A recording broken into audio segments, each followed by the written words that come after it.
নিলামে বাংলাদেশের দুই ক্রিকেটার মুস্তাফিজুর রহমানের ভিত্তিমূল্য 2 কোটি টাকা আর সাকিবের 1 কোটি।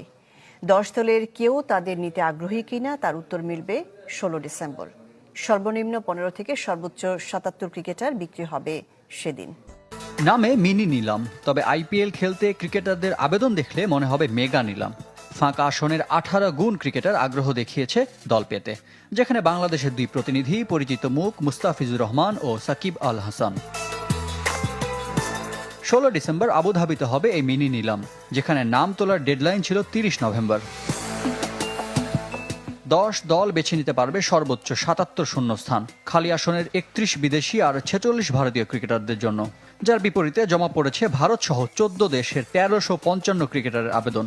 প্রতিটি দল সর্বোচ্চ 25 জন পর্যন্ত স্কোয়াড বাড়াতে পারবে, সর্বনিম্ন 18 জনের। সেই হিসেবেও বিক্রি হবে অন্তত 15 ক্রিকেটার। নিলামে সর্বোচ্চ ভিত্তিমূল্য 2 কোটি রুপি ক্যাটাগরিতে আছেন 45 ক্রিকেটার, যাদের মধ্যে মাত্র 2 ভারতীয়, ভেঙ্কটেশ আয়ার ও রবি বিষ্ণুই। বাকি 43 জনের একজন বাংলাদেশের দ্য ফিজ।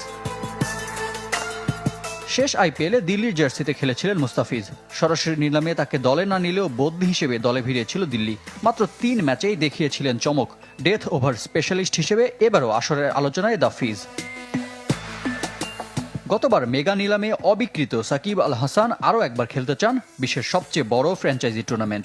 আসরের এক সময়ের নিয়মিত মুখ সবশেষ আইপিএল খেলেছেন 4 বছর আগে। এবার তার ভিত্তিমূল্য 1 কোটি রুপি। নিলামে ক্রিকেটার কিনতে দলগুলোর হাতে আছে 237 কোটি 55 লাখ রুপি। সবচেয়ে বেশি 64 কোটি 30 লাখ রুপি নিয়ে নিলামে বসবে কলকাতা নাইট রাইডার্স। তবে প্রথমবারের মতো আইপিএল নিলামে নেই অজি ক্রিকেটার গ্লেন ম্যাক্সওয়েল। গত 2 আসরের ধারাবাহিক ব্যর্থতায় নিজেকে সরিয়ে নিয়েছেন। দল গোছানোর কাজ যখন শেষের দিকে, তখন অকশনার ডাকলেন একজন বিদেশির নাম, যার বেস প্রাইস 2 কোটি রুপি।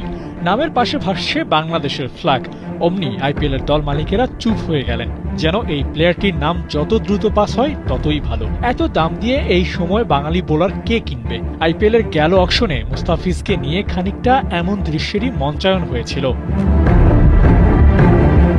এবারও মুস্তাফিজ আইপিএল নিলামে নাম লিখিয়েছেন, দামটাও ঠিক আগের মতো 2 কোটি রুপি। তাই প্রশ্নটা আসছে, এবারও কি ফিজ আনসোল্ড থাকবেন? সেই প্রশ্নের উত্তরটা অবশ্য নির্ভর করছে কাটার মাস্টারের নাম কখন ডাকা হচ্ছে তার উপর। যদি শুরুতে না এসে গেলবারের মতো শেষের দিকে আসে, তাহলে একই ঘটনা ঘটতে পারে এবারও। কারণটা পুরনো 2 কোটি রুপি ভিত্তিমূল্য।